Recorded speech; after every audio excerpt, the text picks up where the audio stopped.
Hello नमस्कार दोस्तों, दिल्ली के प्रादेशिक समाचार के स्टूडियो में आप सभी का बहुत बहुत स्वागत है। दोस्तों यहाँ पर आपको देखने को मिलेगा दिल्ली से जुड़ी सारी बड़ी खबरें, मुख्य समाचार, ब्रेकिंग न्यूज अपडेट के रूप में, इसलिए वीडियो को शुरू से अंत तक जरूर देखिएगा।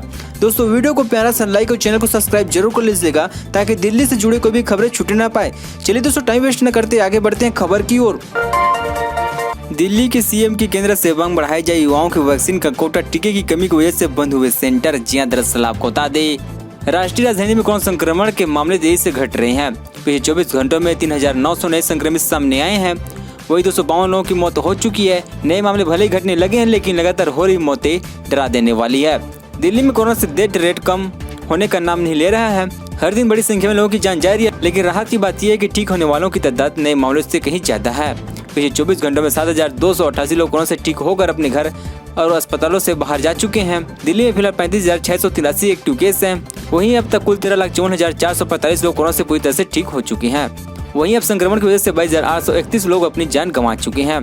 दिल्ली में कोरोना से संक्रमण की दर पहले से घटकर 5% से भी नीचे पहुंच गया है। दिल्ली पुलिस ने माना प्लानिंग के तहत हुई थी लाल किले पर हिंसा, चार्जशीट में दीपू सिद्धू समेत 16 आरोपी। जी हां, दरअसल आपको बता दें दिल्ली में गणतंत्र दिवस पर किसानों की ट्रैक्टर रैली के दौरान हिंसा के मामले में दिल्ली पुलिस की क्राइम ब्रांच ने तीसरी हजारी कोर्ट में चार्जशीट दायर कर दी है। 3,224 पेज की चार्जशीट में पुलिस ने आरोप लगाया कि इस हिंसा के लिए पहले से प्लान बनाया गया था और ये पूर्व नियोजित था। इस चार्जशीट में पंजाबी अभिनेता दीपू सिद्धू समेत कुल 16 लोगों को आरोपी बनाया गया है। कोर्ट में 28 मई से इस चार्जशीट पर सुनवाई हो सकती है। पुलिस ने बताया कि दीपू सिद्धू, इकबाल सिंह और हादसा समेत कुल 16 लोग इस मामले में मुख्य आरोपी बनाए गए हैं। इन सभी आरोपी में से फिलहाल 13 लोग जमानत पर बाहर हुए हैं। 3 आरोपी मनिंदर सिंह, खेमप्रति सिंह और बजरंग सिंह की फिलहाल न्यायिक हिरासत में है। पुलिस ने चार्जशीट में कहा कि इसे अचानक हुई हिंसा कहना गलत है और ये पहले से बनाए गए एक प्लान का नतीजा था। दंगों में शामिल लोग लाल किले पर हथियारों से लैस होकर आए थे और उनके पास तलवार, हाथी, डंडे जैसे घातक हथियार थे। ये लोग पहले से हिंसा की तैयारी करके आए थे और मौका देखते उन्होंने उपद्रव शुरू कर दिया था।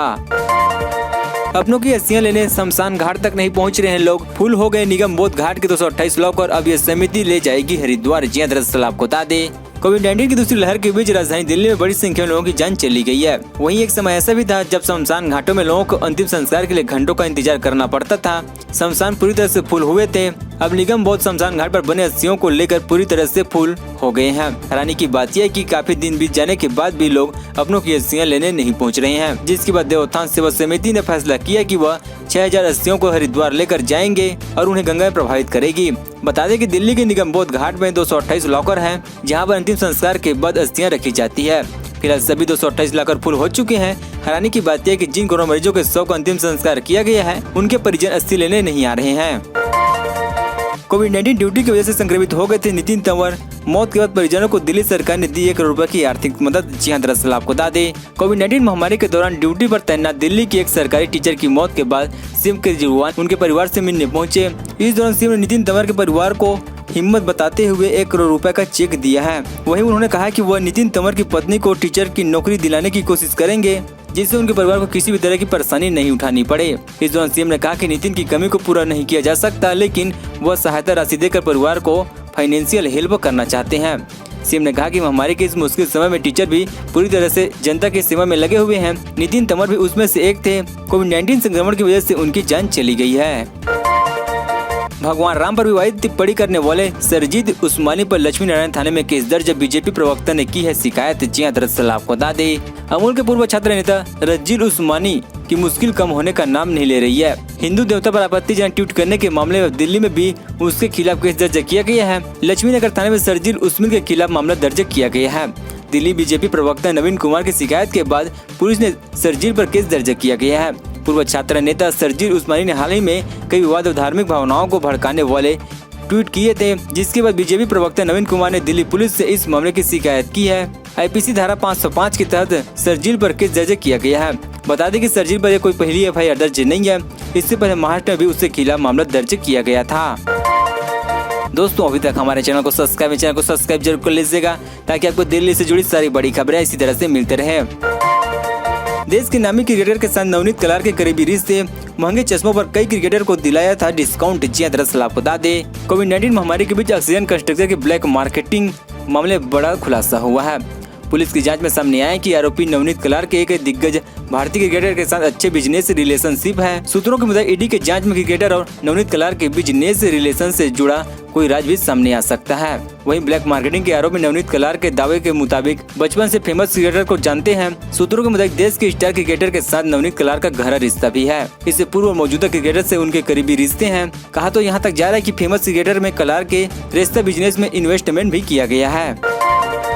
फरार पहलवान सुनील कुमार की जान खतरे में कुख्यात बदमाश काला जेटी भी ढूंढ रहा है। जी दरअसल आपको बता दें, दिल्ली के छात्राशाला स्टेडियम में जूनियर पहलवान सागर धनखड़ की हत्या के मामले में मुख्य आरोपी ओलंपिक पहलवान सुनील कुमार के पीछे अब सिर्फ पुलिस ही नहीं बल्कि हरियाणा का कुख्यात बदमाश काला जेटी भी पड़ गया है। पुलिस की आखिरी लोकेशन बांडी से मिली है और उसकी एक तस्वीर भी सामने आ गई है जो कि मेरठ की टोल की बताई जा रही है। फिलहाल पुलिस से मुताबिक सुनील नेपाल भागने की फिराकत में है और उसकी तलाश में 15 टीमें लगी हुई है। मिली जानकारी के मुताबिक कुख्यात बदमाश काला जेटी ने भी सुनील को जान से मारने की धमकी दी है। दरअसल 4 मई की रात को जब सुनील और उसके साथियों ने सागर धनखड़ को कथित तौर पर पीट कर मार डाला, उसी दौरान इन लोगों के सागर से 3 अन्य साथियों की भी बुरी तरह से पिटाई की थी। इसमें सोनू नाम का एक युवक भी शामिल था जो कि फिलहाल अस्पताल में भर्ती है। सुनील को इस बात की जानकारी नहीं थी कि ये सोनू नाम का लड़का काला जेटी के सगे मामा का बेटा है। सुनील और उसके साथी ने अनजाने में काला जेटी के कनिज भाई सोनू को भी बुरी तरह से पीटा था।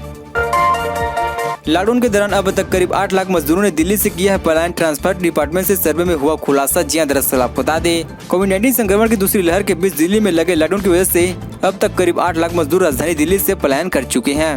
ये बात ट्रांसपोर्ट डिपार्टमेंट के सर्वे में सामने आए हैं।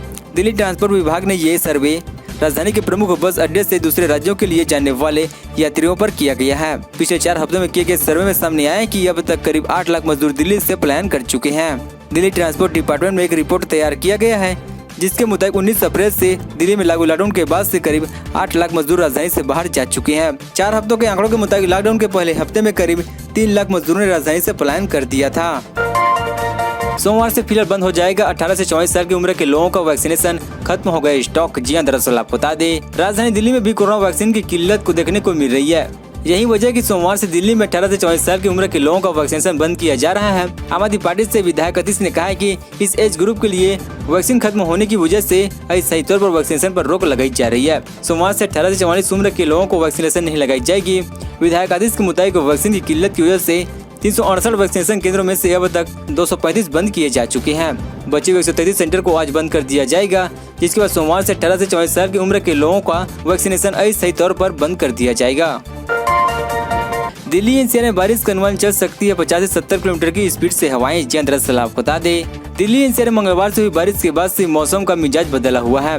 मौसम विभाग के मुताबिक आज दिल्ली और एनसीआर, ग्रामगुरु, पौदी, सोनाईजद, औरंगाबाद, नोएडा, ग्रेट नोएडा के अधिकांश हिस्सों पर हल्की से मध्यम तीव्रता के साथ बारिश होने की संभावना है। वहीं आईएमडी के मुताबिक गरज चमक के साथ 70 से 50 किलोमीटर प्रति घंटे की गति के साथ तेज हवाएं चलने का भी अनुमान है। अधिकतम तापमान 37 डिग्री सेल्सियस और न्यूनतम तापमान 24 डिग्री सेल्सियस तक बने रहने की संभावना है। दिल्ली में इस पूरे हफ्ते मौसम सुनहरा बने रहेगा। दिल्ली मौसम विभाग के मुताबिक 22, 23, 24, 26 और 27 मई 2021 को राजधानी में बादल छाए रहेंगे, जबकि 25 मई को राज्य में मौसम साफ रहेगा, लेकिन 20-25 किलोमीटर की रफ्तार से तेज हवाएं चलेगी। दोस्तों, खबरों का सिलसिला बस यहीं तक। दोस्तों, वीडियो की जानकारी आपको अच्छी वीडियो को प्यार से लाइक कीजिए। दोस्तों, आप दिल्ली निवासी हमारे चैनल को सब्सक्राइब करें। दिल्ली से जुड़ी सारी बड़ी खबरें आपको इसी तरह से मिलते रहे। चलिए दोस्तों, अगले वीडियो में मिलते हैं। तब तक जय हिंद, जय भारत।